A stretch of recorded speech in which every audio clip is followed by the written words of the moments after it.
Chapter 11. Running Cargo. The next 4 months were both routine and not so routine for Johnny.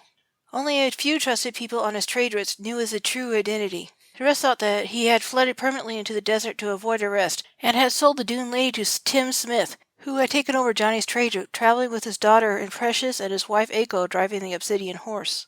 The shipping and receiving of cargo was fairly routine, and with Aiko's sand ship, Johnny was able to transport more cargo than he normally did. Because he was experienced in the cargo business, Johnny made most of the decisions, but he valued Aiko's insights, and she learned quickly about the ins and outs of cargo running. Often with the knowledge of the cargo masters at the various loading docks, who didn't like Richard either, Johnny would slip pouches of cockroach and twin-tailed scorpion eggs held temporarily in stasis by a spell into various packages and crates headed for the king's castle, both of which were quite nasty. The cockroaches were prolific and unsanitary. The magically endowed scorpions would be a nasty shock. Twin-tailed scorpions were not poisonous and were deadly to humans. They were able to generate electric shock from the stingers in their twin tails strong enough to kill their preferred prey of large insects and spiders. The current was not strong enough to do serious damage to the residents of the castle, but their stings were quite painful. They were tough buggers too. It was often surprising how well they survived in the most hostile environments. Johnny thought they would do just fine in the castle. He didn't worry about the rats, children, or pets living in the castle. Ling had cast spells on the unhatched eggs so they would not pose a threat to them. The spell would pass on to each generation that followed, and the spell would remain effective only so long as the bugs remained in the castle grounds. Ling understood the dangers of letting magically modified creatures loose on the environment unchecked.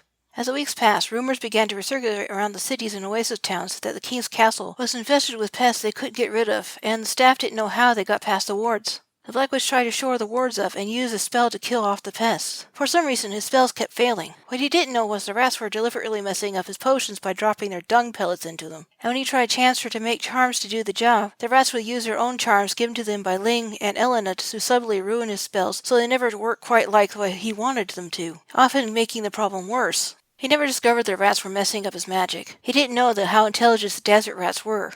Richard and his staff were beside themselves, trying to figure out where this irritant was coming from and how it was getting into the castle. In fact, the only reason the Black Witch still had his job by then was because there was no others willing to take the job, and Richard really needed a practitioner in his employ. Richard had a bad reputation for underpaying his staff, except for his personal guards, who he paid handsomely. The only other people that remained apart from the guards were Elena's spies and the people that had nowhere else to go. The rest that had elsewhere to go did so, driven off by poor wages and the pests that plagued the castle. Meanwhile, Elena was slowly gathering information through her network of contacts. She was also gathering supporters from various houses that had been loyal to her father before he died. Quite a number of the lords and ladies knew Richard well enough to realize he didn't have the makings of a good king. Most of these houses were small and not rich or powerful as the more corrupt houses that supported Richard's reign, but collectively they could stand a chance of bringing down Richard and his supporters. All Elena had to do was come up with a plan and convince more of the lesser houses to fall in behind her. Progress was slow, but steady, and she sent regular reports through her rats to Johnny. The rats turned out to be a safe way to communicate because not many city dwellers knew the desert rats could be used this way, so they were ignored completely. One night after Precious and the rats had gone to their beds, Johnny and Echo decided to go to a nearby inn that was a popular spot for cargo runners. It helped that its location was close to a big parking lot set aside to accommodate the big sand ships. Johnny knew the food was decent and the entertainment was quite good. He had been there on quite a few occasions. The lights in the restaurant and bar were a bit too low for Johnny's and Eiko's liking. It was obviously an attempt to create an intimate or romantic atmosphere. There was a small band playing a smooth and upbeat tune on the stage that made Eiko smile and tap her thigh with her fingertips as they waited for a table. Medium-sized tables were scattered around the room, with one cleared area for a dance floor. A few couples were dancing a kind of modified waltz that must have started as a more traditional European dance, but was now mixed with the local flavor of the Middle East. The proprietor himself came to seat them as Johnny smiled in a greeting at the sight of the fair-skinned, platinum-blonde man with a stocky build. The interesting thing about trade routes was the very people that often had oranges far from where they were now. How or why they got there, or why they chose to stay in one place or another, was as widely varied as the people themselves. Often when such people were inclined to tell their stories, they were quite interesting and worth spending the time to listen to. Johnny never heard Ulf's tale, but he knew the man well enough to trust him, and he always had a good feeling about the man. He was tempted to let Ulf see himself instead of his Tim Smith guise, but he felt safer leaving it in place, just as a precaution. His instincts were better than most, but they were not infallible. "Tim! Eiko!" Ulf greeted cheerfully. "Where's your lovely Precious? She's such a quiet and sweet girl." "She's sleeping in her bed," Johnny replied with a smile. This was not their first visit here with Johnny pretending to be Tim Smith. They had been here several times over the months as they ran cargo back and forth, and this was one of their favorite spots to spend the night in their sand ships. Ah, thought you would come here to get away for a romantic dinner, eh? Ulf smiled. Well, you certainly have come to the right place. Right this way, please. They followed him to a table a few yards away from the dance floor, and Ulf gave them the menus. As they read them, Ulf left, then returned with 2 glasses of water and a basket of breadsticks before leaving again to seat more customers. The band finished playing and left the stage for a break. During the intermission, the barmaid came and took their orders. Johnny ordered his usual mint tea, vanilla, and honey, and Aiko ordered wine. They both decided to order a fish and vegetable dish they had once before and enjoyed very much. While their meals were being prepared, a man of African descent, by the looks of him, came on stage and sat down on a stool behind the microphone in the center stage. He smiled and introduced himself with a rich and pleasant speaking voice and began to tell a fictional romance story filled with tragedy, humor, and heroism. Both the story and the teller were excellent, and though neither Johnny and Aiko were much into romance tales, this one caught their interest and they enjoyed it immensely. So engrossed were they that they barely noticed when their food was served, until it was slightly too cool, but still tasted fine anyway. They were sorry to hear the end of the tale when it finally came, and they cheered the storyteller along with the rest of the patrons as he bowed his way off the stage. The band returned with a greeting cheer from the audience, and they began to play again. This is nice, Aiko said as she gazed at Johnny's real face. Johnny never hid himself from her. There was no need. Johnny smiled and nodded. He enjoyed Aiko's company, and over the past few months his feelings of romantic interest had been gradually intensifying. He knew she felt the same way, and they looked forward to what might happen next in their relationship. Why'd you really leave in the first place? Aiko asked suddenly. You said you wanted to see more of the world, but I always felt there was something more to it. Johnny blinked in surprise. What brought that up? He asked. The story when the prince had to go into exile for a time before he could return to his lady-love? Aiko replied. It reminded me a little of you. Johnny stabbed a forkful of fish and took a bite to give himself time to think. Then he mentally shrugged and admitted, I told the truth when I said I wanted to see the world, but I also had an interest in you that wasn't brotherly, and I felt guilty about it. You were my little sister, if only by a year, and I didn't think you wanted advances of an older brother. Aiko snorted. It would not have been incest. I know, Johnny replied. In fact, I would have told you that if I wasn't so shy at the time, Aiko said. I almost worked up the nerve to tell you about my feelings for you when you announced you were going away to live on a cargo boat. Then you came back. Well, it wouldn't have been appropriate at the time. Then you were gone again for weeks and months at a time. I gave up and tried courting other men, but, well, you know the rest. Johnny nodded. He did know the rest. He and Aiko often exchanged news about each other's lives. He shifted in his seat and discovered that he had to go to the restroom. Mentally cursing his seemingly overactive bladder's timing, he said, I have to go. Hold that thought. Wait just a moment, Aiko said as she held up a hand to stop him. Johnny sat back down and listened.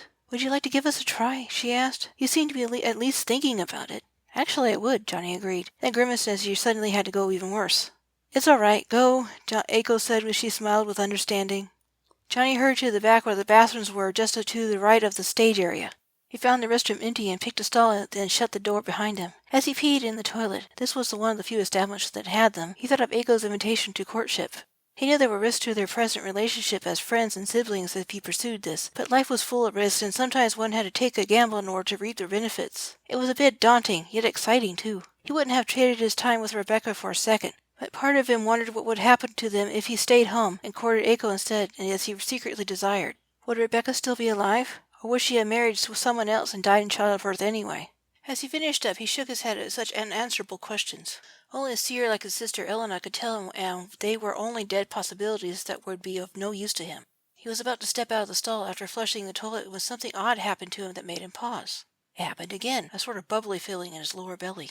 Pressing his hand over the spot on the small swell of his abdomen, he waited with bated breath, almost not believing what he thought he might be feeling. It had to be too soon, right? No, the baby was transferred a month after his conception, so things would seem to happen sooner than expected when they were really right on track. The baby was about 5 months along, even though he hadn't been pregnant for that long himself, so it wasn't impossible. It happened again. This time he felt it with his fingers as well as from inside. He had felt babies kick before, but never like this.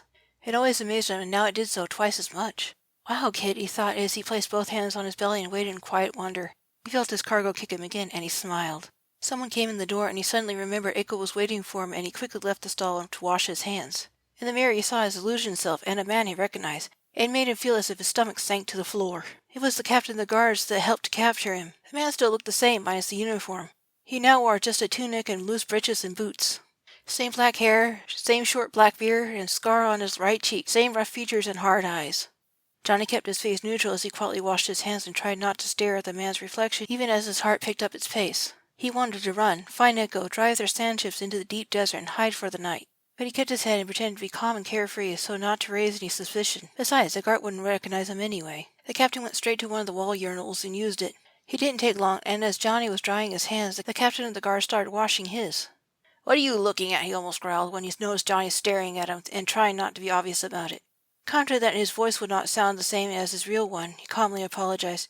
"Sorry, you just look familiar. I was trying to remember where I've seen you before, but I think I was mistaken. Couldn't have been another man that looks like you." The royal guard just grunted, then said, "I happen to notice a sand ship out there called the Dune Lady. Last I heard, Johnny sold it to another cargo runner a while back, then fled into the deep desert. Do you happen to know who owns that ship now?" Johnny smiled and said, "Yes, it's mine."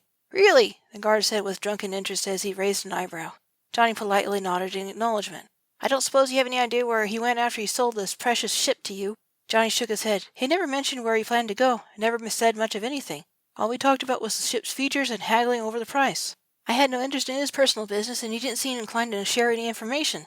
"Damn!" cursed the guard. "He's a slippery one, that one. The king fired me after he escaped when he had him the first time. Bastard. 30 years of loyal service to the crown and not even a written recommendation, so I could find employment with one of the lesser houses. I was hoping if I could find out where Johnny was, I could get my job back. It wouldn't be difficult once I had him secured. King Richard really wants him.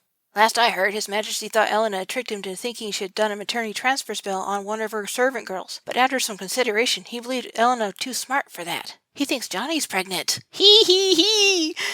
I personally think that's a crazy idea, but if catching him would please His Majesty, that can convince him to give me my old job back."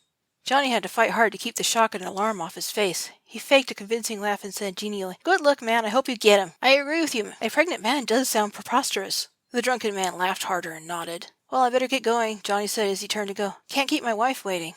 The ex-guard followed him out the door, then went back to his table in a section located in a far corner well away from Johnny and Aiko's table. Johnny approached Aiko quietly and whispered, "We need to go." Aiko noted the underlying tension in his posture, nodded, and stood while smiling sweetly to throw off any onlookers. He placed the correct amount of coin from his purse onto the table, and they calmly walked out of the inn. "What happened?" Aiko asked. "I'll tell you when we're in your sand ship," Johnny answered as he held her close and headed out the door.